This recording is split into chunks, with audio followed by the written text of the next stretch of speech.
Hi hello എല്ലാവർക്കും മല്ലീസ് kitchen റെസിപ്പീസിലോട്ട് സ്വാഗതം. ഇന്നത്തെ വീഡിയോ വളരെ ടേസ്റ്റി ആയിട്ടുള്ള ഒരു ബീഫ് ഫ്രൈയുടെ റെസിപ്പിയാണ്. തേങ്ങാക്കൊത്തൊക്കെ ചേർത്ത് നല്ല പോലെ വരട്ടിയെടുത്തിരിക്കുന്ന ഈ ബീഫ് ഫ്രൈ ചോറിൻ്റെ കൂടെ, ചപ്പാത്തി, പെറോട്ട എല്ലാത്തിൻ്റെ കൂടെയും കഴിക്കാൻ പറ്റിയ ഒന്നാണ്. ഇനി ഇതെങ്ങനെയാണ് തയ്യാറാക്കുന്നതെന്ന് നോക്കാം. ഇതിനായി ഞാനിവിടെ 1 കിലോ ബീഫാണ് എടുത്തിരിക്കുന്നത്. അതൊന്ന് കട്ട് ചെയ്ത് നല്ല പോലെ കഴുകി ഒരു അരിപ്പയിലിട്ട് അതിൻ്റെ വെള്ളമെല്ലാം ഒന്ന് കളഞ്ഞെടുത്തിട്ടുണ്ട്. ഇനി അതൊരു കുക്കറിലോട്ട് ചേർത്ത് കൊടുക്കാം. ഇനി ഇതിലോട്ട് പൊടികൾ ചേർത്ത് കൊടുക്കണം. ഇതിനായിട്ട് ആദ്യമേ ആവശ്യത്തിനുള്ള ഉപ്പ്, 1 ടീസ്പൂൺ ഉപ്പ് ചേർത്ത് കൊടുക്കുന്നുണ്ട്. ഒരു 1/4 ടീസ്പൂൺ മഞ്ഞൾപ്പൊടി ചേർത്ത് കൊടുക്കാം. 1 ടീസ്പൂൺ മുളക് പൊടി ചേർത്ത് കൊടുക്കുന്നുണ്ട്. ഞാനിവിടെ എരിവുള്ള മുളക് പൊടിയാണ് എടുത്തിരിക്കുന്നത്. 1 ടീസ്പൂൺ കുരുമുളക് പൊടി ചേർത്ത് കൊടുക്കുന്നുണ്ട്. 1/2 ടീസ്പൂൺ ബീഫ് മസാലയാണ് ചേർത്ത് കൊടുക്കുന്നത്. നമ്മൾ പാക്കറ്റിൽ വാങ്ങുന്ന ബീഫ് മസാലയാണ് ചേർത്ത് കൊടുത്തിരിക്കുന്നത്. ഒരു 1/4 ടീസ്പൂൺ ഗരം മസാല കൂടി ചേർത്ത് കൊടുക്കുന്നുണ്ട്. ഒരു പച്ചമുളക് നടുവേ കട്ട് ചെയ്ത് ചേർത്ത് കൊടുക്കാം. ഒരു 2 സവോള ഇതുപോലെ സ്ലൈസ് ചെയ്ത് ചേർത്ത് കൊടുക്കാം. മീഡിയം സൈസിലുള്ള 2 സവോളയാണ്. ഒരു 2 ടേബിൾ സ്പൂൺ വെളിച്ചെണ്ണ കൂടി ചേർത്ത് കൊടുക്കാം. വെളിച്ചെണ്ണ ചേർത്ത് കൊടുക്കുന്നതാണ് കൂടുതൽ ടേസ്റ്റ്. ഒരു 2 തണ്ട് കറിവേപ്പില കൂടി ചേർത്ത് കൊടുക്കാം. കറിവേപ്പിലയൊക്കെ നിങ്ങളുടെ ഇഷ്ടത്തിനനുസരിച്ച് കൂടുതൽ ചേർത്ത് കൊടുക്കാവുന്നതാണ്. എരിവ് കൂടുതൽ വേണമെന്നുള്ളവർക്ക് ഒരു പച്ചമുളക് കൂടി ചേർത്ത് കൊടുക്കാവുന്നതാണ്. ഇനി ഈ പൊടികളും ബീഫും സവോളയും എല്ലാം കൂടി നല്ല പോലെ ഒന്ന് തിരുമ്മി യോജിപ്പിച്ചെടുക്കാം. ആ മസാലയുടെ ആ ടേസ്റ്റ് ആ ബീഫിലോട്ടെല്ലാം ഒന്ന് പിടിക്കാൻ പാകത്തിന് കൈ വെച്ചിട്ട് നല്ല പോലെ തന്നെ ഒന്ന് തിരുമ്മി യോജിപ്പിച്ച് മിക്സ് ചെയ്തെടുക്കാം. ഇനി ഇതൊരു 10 മിനിറ്റ് സമയത്തേക്ക് നമുക്കൊന്ന് മാരിനേറ്റ് ചെയ്ത് മാറ്റി വെക്കാം. 10 മിനിറ്റ് സമയം വെച്ചാൽ മതിയാകും. ആ സമയം കൊണ്ട് ഇതിലോട്ട് ഒരു മസാലക്കൂട്ട് കൂടി തയ്യാറാക്കാനുണ്ട്. ഇതിനായിട്ട് ഞാനിവിടെ 5 വറ്റൽമുളക് എടുത്തിട്ടുണ്ട്. അതുപോലെ 5 അതൾ വെളുത്തുള്ളി കൂടി എടുത്തിട്ടുണ്ട്. ഒരു ചെറിയ കഷ്ണം ഇഞ്ചി, 1 ഇഞ്ച് നീളത്തിലുള്ള ഇഞ്ചി ഒന്ന് ചെറുതായിട്ട് കട്ട് ചെയ്തെടുത്തിട്ടുണ്ട്. ഒരു 2 ടീസ്പൂൺ പെരിഞ്ജീരകം, വലിയ ജീരകം, ഫെന്നൽ സീഡ്സ് ആണ് ചേർത്ത് കൊടുത്തിരിക്കുന്നത്. അതിൻ്റെ ഒപ്പം തന്നെ കുറച്ച് കറിവേപ്പില, ഒരു തണ്ട് കറിവേപ്പില കൂടി ചേർത്ത് കൊടുക്കാം. ഇനി ഇതെല്ലാം കൂടി ഒന്ന് ക്രഷ് ചെയ്തെടുക്കണം. നല്ല പോലെ അരച്ചെടുക്കരുത്, വെള്ളം ഒന്നും ചേർക്കാതെ ഒന്ന് ക്രഷ് ചെയ്തെടുത്ത് മാറ്റി വെക്കാം. ഇനി നമ്മൾ നേരത്തെ മാരിനേറ്റ് ചെയ്ത് വെച്ച ബീഫിലോട്ട് ഒരു മീഡിയം സൈസ് തക്കാളി അരിഞ്ഞതും ഒരു 1/2 കപ്പ് വെള്ളം കൂടി ഞാൻ ചേർത്ത് കൊടുക്കുന്നുണ്ട്. സ്റ്റീൽ കുക്കർ ആയതുകൊണ്ടും ഞാൻ ബീഫിലെ വെള്ളം നല്ല പോലെ കളഞ്ഞിരുന്നത് കൊണ്ടുമാണ് ഇത്രയും വെള്ളം ചേർത്ത് കൊടുത്തത്. അല്ലെങ്കിൽ ഒരു 1/4 കപ്പൊക്കെ വെള്ളം ചേർത്ത് കൊടുത്താൽ മതിയാകും. ഇനി ഇത് അടച്ചു വെച്ചിട്ട് ഹൈ ഫ്ലെയിമിൽ 2 വിസിലും മീഡിയം ഫ്ലെയിമിൽ ഒരു 3 വിസിലും വരുന്നിടം വരെ നല്ല പോലെ ഒന്ന് വേവിച്ചെടുക്കാം. ഇപ്പോൾ ഇതാ ഞാനത് നല്ല പോലെ ഒന്ന് വേവിച്ച് അതിൻ്റെ പ്രഷറെല്ലാം ഒന്ന് കളഞ്ഞെടുത്തിട്ടുണ്ട്. ബീഫ് ഇവിടെ ഒരു 80% വെന്ത് വന്നിട്ടുണ്ട്. നമ്മളൊരു 80% ബീഫ് വേവിച്ചെടുത്താൽ മതിയാകും. ബാക്കി നമ്മൾ പിന്നീടാണ് വേവിച്ചെടുക്കുന്നത്. ഇപ്പോൾ ഇതിൽ കുറച്ച് വെള്ളമൊക്കെ ഉണ്ട്. വെള്ളം ഇതുപോലെ കുക്കറിൽ വെച്ച് തന്നെ വറ്റിച്ചെടുക്കണ്ട. നമ്മൾ ബാക്കിയുള്ള മസാലയൊക്കെ ചേർത്തിട്ടാണ് വറ്റിച്ചെടുക്കുന്നത്. ഇനി അതൊന്ന് ഇളക്കിയതിന് ശേഷം മാറ്റി വെക്കാം. ഇനി ഞാൻ ഒരു പാൻ എടുത്തിട്ടുണ്ട്. അതിലോട്ട് 2 ടേബിൾ സ്പൂൺ വെളിച്ചെണ്ണ തന്നെ ചേർത്ത് കൊടുത്തിട്ടുണ്ട്. അതിലോട്ട് നമ്മൾ നേരത്തെ റെഡിയാക്കി വെച്ച ആ മസാലക്കൂട്ട് ചേർത്ത് കൊടുക്കാം. നമ്മൾ ഇഞ്ചിയും വെളുത്തുള്ളിയും വറ്റൽമുളകും ഒക്കെ ഒന്ന് ക്രഷ് ചെയ്തെടുത്തതാണ് ചേർത്ത് കൊടുത്തിരിക്കുന്നത്. ഇനി ഈ മസാലക്കൂട്ട് ലോ ഫ്ലെയിമിൽ വെച്ചിട്ട് അതിൻ്റെ കളറൊക്കെ ഒന്ന് മാറി വരുന്നിടം വരെ, അതിൻ്റെ ആ പച്ചമണമൊക്കെ ഒന്ന് മാറി വരുന്നിടം വരെ നല്ല പോലെ ഒന്ന് വഴറ്റിയെടുക്കാം. ഇപ്പോൾ ആ മസാലക്കൂട്ടിൻ്റെ പച്ചമണമൊക്കെ ഒന്ന് മാറി കളറൊക്കെ ഒന്ന് ചേഞ്ചായി വന്നിട്ടുണ്ട്. ഇനി അതിലോട്ട് ചെറിയ ഉള്ളിയാണ് ഞാൻ ചേർത്ത് കൊടുക്കുന്നത്. ഒരു 15 ചെറിയ ഉള്ളി കട്ട് ചെയ്തും ഒരു പച്ചമുളകും കൂടി ചേർത്ത് കൊടുക്കുന്നുണ്ട്. ചെറിയ ഉള്ളി ഇല്ല എന്നുണ്ടെങ്കിൽ സവാള ചേർത്ത് കൊടുക്കാവുന്നതാണ്. ഒരു മീഡിയം സൈസ് സവാള ചേർത്ത് കൊടുത്താൽ മതിയാകും. ചെറിയ ഉള്ളി കൂടി ചേർത്തിട്ട് ഒന്ന് മിക്സ് ചെയ്തെടുക്കാം. അതിൻ്റെ ഒപ്പം തന്നെ ഞാൻ ഒരു 1/4 കപ്പ് തൊട്ട് 1/2 കപ്പ് വരെയുണ്ട് തേങ്ങാക്കൊത്ത് കൂടി ചേർത്ത് കൊടുക്കുന്നുണ്ട്.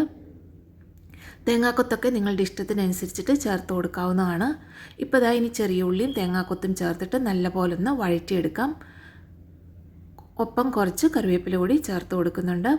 ആ ചെറിയ ഉള്ളി ഒന്ന് പച്ചമണം മാറി സോഫ്റ്റ് ആകണം.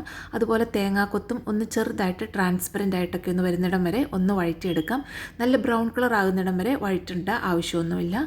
ഇപ്പോൾ രണ്ടും പച്ചമണമൊക്കെ ഒന്ന് മാറി ഒന്ന് നല്ല പോലെ വഴന്നു വന്നിട്ടുണ്ട്. ഇനി ഇതിലോട്ട് കുറച്ച് പൊടികൾ കൂടി നമുക്ക് ചേർത്ത് കൊടുക്കുന്നുണ്ട്. ഒരു പിഞ്ച് മഞ്ഞൾപ്പൊടി ചേർത്ത് കൊടുക്കുന്നുണ്ട്. ഒരു ടീസ്പൂൺ എരിവുള്ള മുളക് പൊടി ചേർത്ത് കൊടുക്കാം. ഇനി ഇതിൽ നമ്മൾ മല്ലിപ്പൊടി ഒട്ടും ഉപയോഗിച്ചിട്ടില്ല. ഈ സമയത്താണ് മല്ലിപ്പൊടി ചേർത്ത് കൊടുക്കുന്നത്. 2 ടീസ്പൂൺ മല്ലിപ്പൊടി നിറയെ ചേർത്ത് കൊടുക്കുന്നുണ്ട്. ഒരു നുള്ളു ഉലുവാപ്പൊടിയാണ് ചേർത്ത് കൊടുക്കുന്നത്. ഉലുവാപ്പൊടി ചേർത്ത് കൊടുത്താൽ ഒരു നുള്ളു മാത്രം ചേർത്ത് കൊടുക്കുക. ഇനി ബീഫ് മസാല തന്നെ ഞാൻ 1 ടീസ്പൂൺ കൂടി ഇതിലോട്ട് ചേർത്ത് കൊടുക്കുന്നുണ്ട്. ഒരു 1/2 ടീസ്പൂൺ കുരുമുളക് പൊടി കൂടി ചേർത്ത് കൊടുക്കുന്നുണ്ട്. ഇനി ഇതെല്ലാം കൂടി നല്ലപോലെ ഒന്നും കൂടി മസാലയുടെ പച്ചമണം മാറുന്നിടം വരെ നല്ലപോലെ ഒന്ന് വഴറ്റിയെടുക്കാം. അപ്പം ഞാൻ ആ മസാലയെല്ലാം ചേർത്തിട്ട് നല്ലപോലെ ഒന്ന് വഴറ്റിയെടുത്തിട്ടുണ്ട്. ഇതൊട്ടും എരിവ് കൂടുതലല്ല. ഈ 1 കിലോ ബീഫിന് പാകത്തിനുള്ള മസാലപ്പൊടികളാണ് ഞാൻ ചേർത്തിരിക്കുന്നത്. ഇനി ഇതിലോട്ട് ഞാൻ നേരത്തെ നമ്മൾ വേവിച്ച് വെച്ച ബീഫ് കൂടി ചേർത്ത് നല്ലപോലെ ഒന്ന് ഇളക്കി മിക്സ് ചെയ്യാം. ഈ മസാലയുമായിട്ട് നമ്മൾ വേവിച്ച് വെച്ച ബീഫ് കൂടി ഒന്ന് മിക്സ് ചെയ്തെടുക്കണം. ഇപ്പം ഞാൻ അത് നല്ലപോലെ ഒന്ന് മിക്സ് ചെയ്തെടുക്കുന്നുണ്ട്. ഇതുപോലെ നല്ലപോലെ ആ മസാലക്കൂട്ടുമായിട്ട് ഒന്ന് മിക്സ് ചെയ്തതിന് ശേഷം അടച്ച് വെച്ചിട്ട് മീഡിയം ഫ്ലെയിമിൽ നമുക്കിതൊരു 10-15 മിനിറ്റ് ഒന്ന് വേവിച്ചെടുക്കാം. അപ്പോഴാണ് ബീഫ് നല്ലപോലെ വെന്ത് കിട്ടുക. നമ്മൾ കുക്കറിൽ തന്നെ ഒത്തിരി അങ്ങ് വേവിച്ചിട്ട് വീണ്ടും ഇതുപോലെ ഒന്ന് വേവിച്ച് ഫ്രൈ ആക്കി എടുക്കുമ്പോൾ അതങ്ങ് ഒത്തിരി അങ്ങ് വെന്ത് കുഴഞ്ഞു പോകും. അതുകൊണ്ടാണ് കുക്കറിൽ ഒരു 80% വേവിച്ചിട്ട് ബാക്കി ഇതുപോലെ അടച്ച് വെച്ച് നമുക്ക് വേവിച്ചെടുക്കാം. ഇപ്പോൾ ഇതാ ബീഫ് നല്ലപോലെ വെന്ത് വന്നിട്ടുണ്ട്. ഇനി നമുക്കിത് തുറന്ന് വെച്ചിട്ട് നമ്മുടെ ആവശ്യത്തിന് എത്രയാണോ ഫ്രൈ ആക്കി എടുക്കേണ്ടത് അത്രയും നമുക്ക് ഫ്രൈ ആക്കി എടുക്കാം. ഇടയ്ക്കൊന്ന് തുറന്ന് നോക്കി അതിൻ്റെ ഉപ്പൊക്കെ പാകമാണോ എന്ന് നോക്കാം. ഞാൻ നോക്കിയപ്പോൾ ഉപ്പ് കുറച്ച് കുറവായിരുന്നു. അതുകൊണ്ട് വീണ്ടും 1 ടീസ്പൂൺ ഉപ്പും കൂടി ചേർത്ത് കൊടുത്തിട്ടുണ്ട്. ഇനി ഇതൊരു മീഡിയം ഫ്ലെയിമിൽ വെച്ചിട്ട് നല്ലപോലെ മീഡിയം ടു ഹൈ ഫ്ലെയിമിൽ വെച്ചിട്ട് നല്ലപോലെ നമുക്കിതൊന്ന് വരട്ടിയെടുക്കാം. ഇടയ്ക്കിടയ്ക്ക് ഒന്ന് ഇളക്കി കൊടുക്കാനായിട്ട് മറന്നു പോകരുത്. ഇടയ്ക്കിടയ്ക്ക് ഇളക്കി കൊടുത്തുകൊണ്ടിരുന്നാൽ മതി. കണ്ടിന്യൂസ് ഇളക്കേണ്ട ആവശ്യമൊന്നുമില്ല. ഇപ്പോൾ ഇതാ ബീഫെല്ലാം ഒന്ന് ഡ്രൈ ആയി വരുന്നുണ്ട്. ഈ ഒരു പരുവത്തിന് വേണ്ടിയവർക്ക് ഈ സമയത്ത് നമുക്ക് എടുക്കാവുന്നതാണ്. ഇത് നല്ലൊരു കുഴഞ്ഞ മസാലയൊക്കെ ബീഫിലോട്ട് പിടിച്ചിരിക്കുന്ന നല്ല മസാലയുള്ള ഒരു ബീഫ് ഫ്രൈ ആണ്. ഞാൻ ഈ സമയത്ത് കുറച്ച് കറിവേപ്പില കൂടി ചേർത്ത് കൊടുത്തിട്ടുണ്ട്.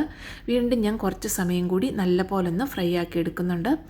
ഇടയ്ക്കിടയ്ക്കൊന്ന് ഇളക്കി കൊടുത്തതാ ഇതുപോലെ ഓരോരോ ബീഫും സെപ്പറേറ്റ് ആയി വരുന്ന ആ ഒരു പരുവം വരെ ഞാനൊന്ന് ഫ്രൈ ആക്കി എടുക്കുന്നുണ്ട്. ഏകദേശം ഒരു 15 മിനിറ്റ് 20 മിനിറ്റോളം എടുത്തു ഇതുപോലെ ഒന്ന് ഫ്രൈ ആക്കി എടുക്കാനായിട്ട്. ഞാനൊരു മീഡിയം ഫ്ലെയിമിൽ വെച്ചിട്ടാണ് ഇതുപോലെ ഒന്ന് ഫ്രൈ ആക്കി ഡ്രൈ ആക്കി എടുത്തത്. ഇപ്പം നിങ്ങൾക്ക് നോക്കിയാൽ കാണാം ഓരോ ബീഫും സെപ്പറേറ്റ് ആയി വന്നിട്ടുണ്ട്. അതുപോലെ തന്നെ എല്ലാ ബീഫിൻ്റെ പീസിലും നല്ല പോലെ മസാല കോട്ടായും വന്നിട്ടുണ്ട്. ഈ ഒരു പരുവത്തിൽ നമുക്ക് നല്ല പോലെ ഒന്ന് ഫ്രൈ ആക്കി എടുക്കാം. ഇനി ഇതിലോട്ട് കുറച്ച് പൊടികളോട് ചേർത്ത് കൊടുക്കാം. ഒരു 1/4 ടീസ്പൂൺ പെരിഞ്ചീരകത്തിൻ്റെ പൊടിയും ഒരു 1/4 ടീസ്പൂൺ കുരുമുളക് പൊടിയുമാണ് ചേർത്ത് കൊടുത്തത്. ഇനി ഇതിലോട്ട് ഒരു 2 ടീസ്പൂൺ വെളിച്ചെണ്ണ കൂടി ലാസ്റ്റ് ചേർത്ത് കൊടുക്കുന്നുണ്ട്. പിന്നെ കുറച്ച് കറിവേപ്പില കൂടി ചേർത്ത് കൊടുക്കാം. കറിവേപ്പിലയൊക്കെ നിങ്ങളുടെ ഇഷ്ടത്തിനനുസരിച്ച് ചേർത്ത് കൊടുക്കാം. വെളിച്ചെണ്ണയുടെ ടേസ്റ്റ് കുറച്ചും കൂടി വേണമെന്നുള്ളവർക്ക് കുറച്ചുകൂടി ചേർത്ത് കൊടുക്കാവുന്നതാണ്.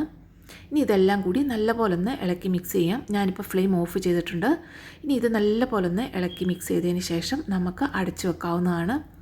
അപ്പോൾ ഇതാ നല്ലപോലെ എല്ലാം കൂടി ഒന്നും കൂടെ ഒന്ന് മിക്സായി വന്നിട്ടുണ്ട്. ലാസ്റ്റ് ഇതുപോലെ കുറച്ച് കറിവേപ്പിലയും വെളിച്ചെണ്ണയൊക്കെ ചേർത്ത് കൊടുക്കാനായിട്ട് വിട്ടുപോകരുത്. വളരെ എളുപ്പം തയ്യാറാക്കാൻ പറ്റുന്ന നല്ല ടേസ്റ്റി ആയിട്ടുള്ള ഒരു ബീഫ് ഫ്രൈ ആണിത്. ഇനി ഞാൻ ഇതൊരു അരമണിക്കൂർ സമയമേ ഒന്ന് അടച്ചു വെച്ചിട്ടുണ്ടായിരുന്നുള്ളൂ. അതിൻ്റെ ചൂടൊന്നും ശരിക്കും പോയിട്ടില്ല. അതിനുശേഷം നമുക്കിതാ വീണ്ടും ഒന്നും കൂടി ഒന്ന് ഇളക്കി മിക്സ് ചെയ്യാം. അതിനുശേഷം നമുക്ക് സെർവിങ് ഡിഷിലോട്ട് മാറ്റാവുന്നതാണ്. ഇപ്പോൾ നിങ്ങൾക്ക് കാണാം ബീഫൊക്കെ നല്ല പോലെ സെപ്പറേറ്റഡായി നല്ല പോലെ വന്നിട്ടുണ്ട്. നല്ല പോലെ ഡ്രൈ ആയി വന്നിട്ടുണ്ട്. ഇനിയും കുറച്ചും കൂടി ഡ്രൈ ആക്കി കുറച്ചും കൂടി ഒരു ഡാർക്ക് കളർ ആക്കണമെന്നുള്ളവർക്ക് കുറച്ച് സമയം കൂടി ഒന്ന് ഫ്രൈ ആക്കി എടുക്കാവുന്നതാണ്. ഇപ്പം ഞാൻ അതൊരു സെർവിങ് ഡിഷിലോട്ട് മാറ്റുന്നുണ്ട്. വളരെ എളുപ്പത്തിൽ തയ്യാറാക്കാൻ പറ്റുന്ന ഒരു ബീഫ് ഫ്രൈ ആണിത്. കുട്ടികൾക്കും മുതിർന്നവർക്കും ഒക്കെ ഇഷ്ടപ്പെടുന്ന ഒന്നാണ്. ഇത് ചോറിൻ്റെ കൂടെയോ ചപ്പാത്തിയുടെ കൂടെയോ പൊറോട്ടയുടെ കൂടെയോ ഒക്കെ കഴിക്കാൻ പറ്റിയ നല്ല ടേസ്റ്റി ആയിട്ടുള്ള ഒരു ബീഫ് ഫ്രൈ ആണ്. എല്ലാവരും തീർച്ചയായിട്ടും ഇതുപോലെ ഈ ഒരു മസാലക്കൂട്ടിൽ തീർച്ചയായിട്ടും ഒന്ന് ട്രൈ ചെയ്ത് നോക്കണം. എല്ലാവർക്കും ഇഷ്ടപ്പെടുമെന്ന് ഉറപ്പാണ്.